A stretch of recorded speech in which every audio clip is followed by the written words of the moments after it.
Hello friend, आपका स्वागत है हमारे चैनल टेक डबल ई अड्डा पे। तो फ्रेंड, आई होप आपने पिछली 2 वीडियो देखी होगी। तो सेकंड वीडियो में जो हमने होमवर्क दिया था आपको, तो उसका आंसर आज डिस्कस कर लेते हैं। यदि किसी वृत्त की त्रिज्या 25% की वृद्धि कर दी जाए, 25% का मतलब 1/4, 4 में 1 की वृद्धि, तो उसके क्षेत्रफल में कितना वृद्धि होगा।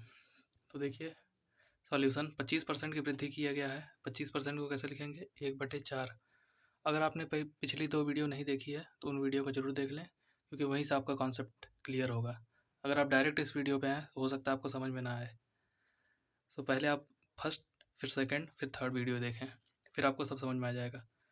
तो आइए डायरेक्ट स्टार्ट करते हैं। 25% की वृद्धि करने पे 1/4, तो 4 में 1 की वृद्धि हुई है। तो R1 क्या था, 4, 1 की वृद्धि हो गई तो R2 कितना हो गया, 4 + 1 5। अब जो इसका एरिया होता है वो R के स्क्वायर में होता है। πr1² संबंध है πr2²। तो R1 कितना था, 4 का स्क्वायर, R2 कितना है, 5 का स्क्वायर। तो अब वृद्धि कितनी हो गई है, 16, और 16 25 का रेशियो हो गया है। तो 16 में कितने की वृद्धि होगी, तो 25 आएगा। 9 की वृद्धि हुई है, 25 - 16 9। तो 9/16, 16 में पूछा है ना कितने परसेंट की वृद्धि, तो बेस मतलब कि नीचे 16 रहेगा और जो दोनों का डिफरेंस होता है वो ऊपर आएगा। 9/16 गुणित्ते 100। तो ये आपका टोटल आएगा 56.25% की वृद्धि। ये होगा आपका फाइनल आंसर।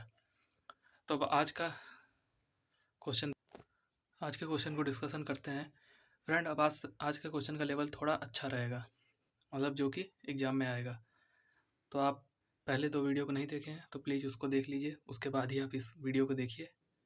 ये मेरी रिक्वेस्ट है आपसे। राजू के पास जितने पैसे थे उसका 20% वो बैंक में, और शेष धन का 12.1/2% भोजन पर, और उसका शेष धन का 14.2/7% परिवहन पर खर्च कर देता है, तो अंत में उसके पास 2100 रुपये बचते हैं। तो बताइए शुरू में उसके पास कितना धन था। ये क्वेश्चन आपके एग्जाम वाला ही क्वेश्चन है ये। तो जितने भी शेष वाले होते हैं, तो इनको देखिए 20% है, सबको हम बटे में तोड़ेंगे। देखिए 20% को क्या लिखा है, 1/5। इसका हम खर्च कर देते हैं, तो 1/5, शेष का कितना बचेगा। अगर हम 1/5 है तो पूरी वैल्यू हमारे पास 5 है, उसका 20% हम खर्च कर दिए, तो 5 का 1 खर्च हो गया 4, तो शेष जो है वो 4 है। अब 4 का 12 सही 1/2, 4 का 12 सही 1/2 कितना होगा, 1/8। वो किस पे खर्च करता है, भोजन पर। तो 8 में से अगर 1 घटाएंगे कितना बचेगा, 7। अब 7 का 14 सही 2/7% किस पे खर्च करता है, परिवहन पे। तो शेष 8, 8 में से 1 गया, 7 बचा हुआ है। 7 का 14 सही 2/7, 14 सही 2/7 को कैसे लिखेंगे, -1/7। माइनस क्योंकि हम खर्च कर दे रहे हैं इसलिए लिखा जा रहा है, और बाकी माइनस प्लस का कोई मतलब नहीं है। आप इसे समझ जाओगे, जैसे 7 में से क्या माइनस करना है 1 को, ठीक है, तो 6 बचेगा। अगर वहाँ प्लस हो गया, अगर उसको कहीं पैसा मिलता तो 7 + 1 8 हो जाता उनका। अब यहाँ पे वही देखिए, पहले उसके पास 5 था, अब 5 - 1 बचा, तो पहले का एक कॉलम बनाएंगे। अब उसके पास कितना बचा, पहले उसके पास 5 रुपये था, ठीक है, वो खर्च कर दिया, तो अब उसके पास कितना बचा, 4। दूसरी बात शेष का, अगर ये शेष वाले जितने भी क्वेश्चन हैं सारे में यही फार्मूला लगेगा आपका। अब शेष बचा है 8, ठीक है, सेकेंड टाइम शेष का 12 सही 1/2%, तो 8 का 12 सही 1/2% होता है 1, ठीक है। तो 8 का वो इतना खर्च करने पे कितना बचेगा, 7 रुपये। अब फिर आखिरी वाले शेष का 14 सही 2/7%, तो यहाँ पे अब 7, पहले 7 था, अब कितना हो गया है 1, 7 में से 1 घटा देंगे, ठीक है। अब रेशियो कैसे सॉल्व करते हैं ये भी आप देख लीजिए। सब देखिए, 4 से 8 को काटेंगे 2 बार में जाएगा, 2 से 6 को काटेंगे 3 बार में जाएगा, और 7 से 7 कट जाएगा। ये भी आपको आना चाहिए। तो यहाँ पे मल्टीप्लाई करेंगे, 5, 2 से तो हम काट चुके हैं तो 2 खत्म हो गया है, 5 गुणित्ते 1, 5 संबंधे 4 भी खत्म हो चुका है, 7 भी खत्म हो चुका है, यहाँ 6 कटा है तो 3 बचा है, 5 संबंधे 3, ठीक है। अंत में उसके पास कितना रुपये बचता है, 2100 रुपये बचता है। पहले उसके पास 5 रुपये था अंत में, अब इससे कितना बचा है, 3 रुपये। एंड क्वेश्चन में कितना दिया हुआ है, 2100 रुपये। तो 2100 3 से कितने गुना है, 700 गुना है। अब आपको क्वेश्चन क्या पूछा है, तो उसके पास कितना धन बचा था, कितना धन था, ठीक है। तो धन कितना था 5, और कितने से मल्टीप्लाई करना पड़ेगा 700, आंसर कितना आ जाएगा 3500 रुपये। इस क्वेश्चन को एक बार और आपको बता देते हैं क्योंकि ये थोड़ा अच्छा क्वेश्चन है। राजू के पास जितने ही पैसे थे उसका 20% बैंक में, शेष धन का 12 सही 1/2% भोजन पर और शेष धन का 14 सही 2/7% परिवहन पर खर्च कर देता है, तो अंत में उसके पास 2100 रुपये बचते हैं। तो बताइए शुरू में उसके पास कितना धन था, ठीक है। तो 20% खर्च कर दिया, तो 1/5, 20% 1/5 होता है, 5 का 20% 1 होगा जो कि खर्च कर दिया है, तो 5 में से 1 खर्च कर देगा तो बचेगा उसके पास 4 रुपये, ठीक है। फिर शेष का 12 सही 1/2%, 1/8 हो गया, 8 का 1 खर्च कर देगा बचेगा 7 रुपये। शेष का 14 सही 2/7%, 1/7 होता है, 7 का 1 खर्च कर देगा बचेगा 6 रुपये। तो 2 कॉलम बना लेंगे, पहले का अब का। पहले उसके पास 5 था, अब बच गया 4 रुपये। दूसरी बार में 8 था, बच गया 7 रुपये। तीसरी बार में 7, बच गया 6 रुपये। अब इसको सॉल्व कैसे करते हैं, देखिए 4 से 8 को काटेंगे 2 बार में जाएगा, फिर 2 से 6 को काटेंगे 3 बार में जाएगा, 7 से 7 कट जाएगा, 5 समबद्धे 3 होगा, 3 से 2100 आया है, 2100 लाने के लिए हमें कितना से गुणा करना पड़ेगा 700 से। फिर 5 से 5 में कितने का गुणा करेंगे 700, तो कितना आएगा 3500। ये हो जाएगा आपका आंसर। आंसर आपका आ गया। राम ने कुछ वस्तुओं को 189760 रुपये में खरीदता है। वह उन वस्तुओं का 2/5 हिस्सा 13% के लाभ पर बेच देता है। तो बताइए वह शेष वस्तुओं को कितने परसेंट लाभ पर बेचे कि उसे कुल सभी वस्तुओं पर 19% का लाभ हो। ये भी क्वेश्चन बहुत ही अच्छा है, इसको भी आप ध्यान से पढ़िए। राम कुछ वस्तुओं को 189760 रुपये में खरीदता है, ठीक है। वह वस्तुओं का 2/5 हिस्सा 13% लाभ पर बेचता है। बताइए वह शेष वस्तुओं को कितने परसेंट लाभ पर बेचे कि कुल सभी वस्तुओं का 19% का लाभ हो। यहाँ समझिए 2/5 हिस्सा का 13% लाभ पर बेचा है, ठीक है। तो 2/5 को कैसे लिखेंगे, 2/5, 5 में से 2 हिस्सा को 13% लाभ पर बेच दिया, ठीक। अब बचा उसके पास हिस्सा कितना, 5 में 2 को तो बेच दिया 13% के लाभ पे। अब उसके पास हिस्सा बचा हुआ है 5 - 2, ठीक है, मतलब 3 हिस्सा भी उसके पास बचा हुआ है, ठीक है। और हमें सभी वस्तुओं पर 19% का लाभ हो, ठीक है। 5 पे 19% का लाभ होना चाहिए, ठीक। 2 पे हमें दिया है 13% का लाभ। अब डायरेक्ट क्वेश्चन बन जाएगा, 2 पे 13% प्लस 3 पे हमें निकालना है कितने परसेंट मानते हैं, x% का होगा। 2 × 13% प्लस 3 × x% इक्वल टू 5 × 19%। 2 गुणित 13% प्लस 3 गुणित x% बराबर 5 गुणित 19%। यहाँ से सॉल्व करेंगे तो 3x% होगा, 5 गुणित 19 95, और 13 × 2 26 आएगा। इसका डिफरेंस करेंगे, माइनस करेंगे तो आएगा 69। अब x कितना हो जाएगा 69/3, 69/3 करेंगे तो 23%, 23% आपका आंसर आ जाएगा, है ना जी। फिर से एक बार आपको समझा देते हैं। राम कुछ वस्तुओं को, देखिए ये दाम दिया हुआ है इसका 189760, इसकी कोई ज़रूरत नहीं पड़ेगी, ये सिर्फ आपको एक हाइपर करने के लिए दिया हुआ है कि आप देखिए क्वेश्चन और थोड़ा डर जाइए। लेकिन इसका काम कहाँ पे है, वह वस्तुओं का 2/5 हिस्सा 13% के लाभ पर बेचता है। बताइए शेष वस्तुओं को कितने परसेंट लाभ पर बेचे कि उसे कुल वस्तुओं का 19% का लाभ हो। 2/5 2/5 हिस्सा जो आपका 13%, तो 5 में 2% हिस्सा 13% के लाभ पर बेचा है, तो शेष बचा है 5 - 2, ठीक है। 5 - 2 3 है, 2 गुणित 13% ये हमको पता है, प्लस 3 × x% ये हमको निकालना है। शेष यही बचा है 3, प्लस पूरे पे दिया है 19% का, 5 गुणित 19%। इसको अगर सॉल्व करेंगे तो 3x% जो है वो 95 - 26 इक्वल टू 69 आएगा। x% होगा 69/3, ये हो जाएगा 23%। फ्रेंड अगर आपको ये बट्टे समझ में नहीं आ रहा तो पहला वीडियो आप जरूर देखिए, वहाँ से आपको समझ में आ जाएगा आराम से कैसे परसेंटेज को हम बट्टे में कन्वर्ट करते हैं।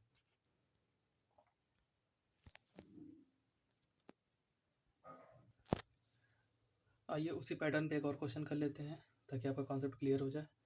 एक दुकानदार कुछ वस्तुएं खरीदता है, उन वस्तुओं का 1/4 हिस्सा 60% लाभ पर, देखिए अब यहीं कर लीजिए, 1/4 हिस्सा मतलब 4 का एक हिस्सा 60% लाभ पर बेच चुका है। अब उसके पास कितना हिस्सा बचा हुआ है? 3। जो बाकी काम करेगा वो 3 पे करेगा। ठीक है, अब आगे बढ़ते हैं। शेष वस्तुओं को 20% लाभ, शेष कितना बचा है? 3 वस्तु बचा है, 4 में से एक तो बेच चुका है 60%, तो बचा है 3 को कितने बेचा है? 20% के लाभ पे बेचता है। तो बताइए उसे सभी वस्तुओं पर कुल कितने परसेंट का लाभ हुआ है? अब सभी पूछा है, सभी कितने हैं? 4।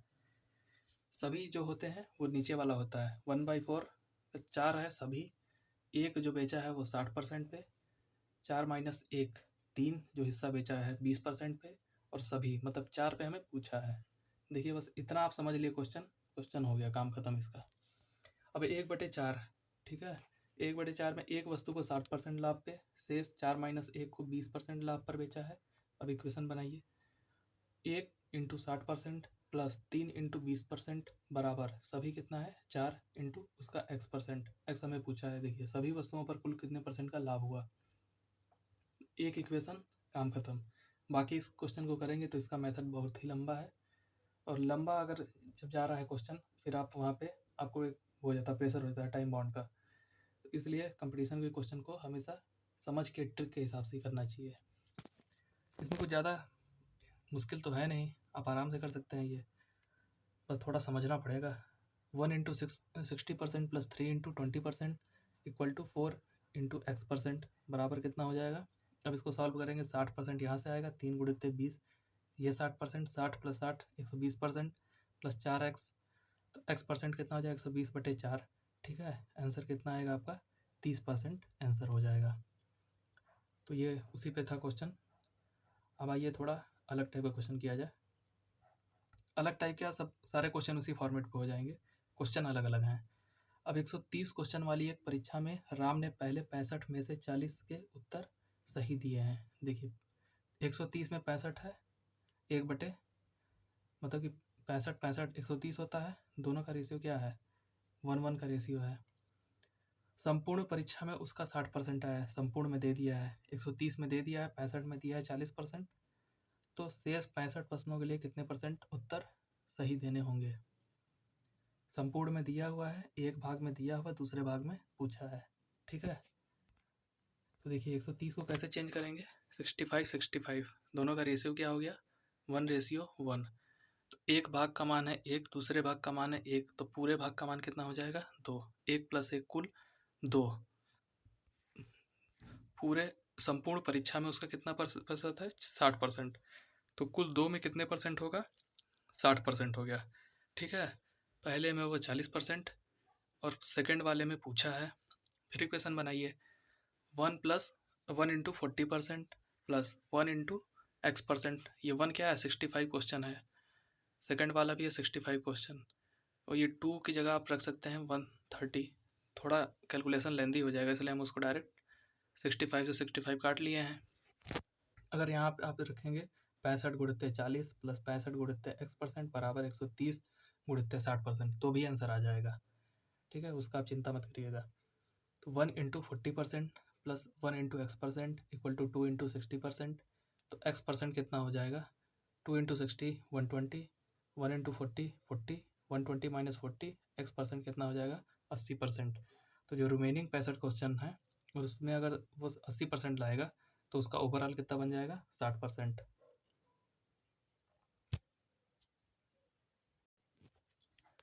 फ्रेंड अगला क्वेश्चन, ये भी क्वेश्चन शानदार है, कॉन्सेप्ट वही है, बस थोड़ा सा हेर फेर है इसमें। एक व्यक्ति अपनी आय का 57 सही 1/2% खर्च कर देता है। देखिए अगर आप पहली वीडियो देखे होंगे तो 57 सही 1/2 को देखते आपके दिमाग में आएगा 4/7। ठीक है, 4/7 आ गया, आपका काम खत्म हो गया। ये आपको तुरंत आना चाहिए, क्विक। खर्च कर देता है, यदि उसकी आय और खर्च में 10% और 20% की वृद्धि कर दी जाए, आय और खर्च में 10% और 20% की वृद्धि की जाए, तो उसकी बचत में कितने परसेंट का अंतर आएगा? ठीक है, अगर आप पैसे कमा रहे हैं और प्लस खर्च कर रहे हैं, तो आपका बचत कितना होता है? जितना आप कमा रहे हैं उसमें से माइनस कर देंगे खर्च को, तो वो आपकी बचत आती है।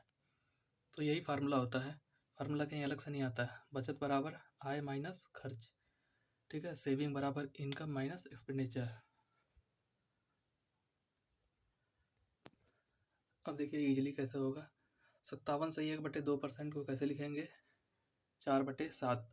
तो 7 का 4 भाग वो खर्च कर दिया, ठीक है, 7 का 4 भाग वो खर्च कर दिया है, 7 वो कमाया है, 4 वो खर्च किया है।